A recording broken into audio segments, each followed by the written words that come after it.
Speaking of the postseason stuff, I mean, I love watching you pitch because the word I always use is moxie. Just seems like you're in control of the game. You let the emotions out after the inning, and it's a big release. Like I love it.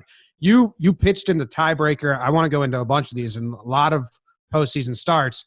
You're also in the World Series in college as well. Has big games just been finding you? Like in high school, were you in big playoff games as well? Because it feels like big moments chase you around.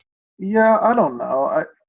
I think a big part of it is I've just always thrown strikes, and I think coaches have been like, all right, these big games, we're not going to walk our way to losing this game. So I did that once in Atlanta, but no, I think I've always tried to believe that if you can be good 50% of the time in big games, you're going to be fine. And that's kind of what happened to me in the College World Series, that I had two really good outings and two really bad outings, but you learn from that stuff. And the first playoffs was kind of a rocky road, but I got better as the playoffs went and got more comfortable. And I just don't think anything really prepares you for what the adrenaline feels like in a playoff start, in a playoff atmosphere. So it definitely takes a little bit of adjusting, but feel better about it now.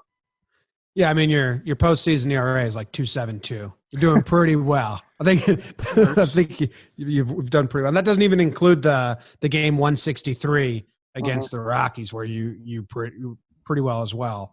What about the no hitter? That's like the no hitter, combined no hitter, first in Dodgers history. What was the emotions when you realized you might not be able to finish this one?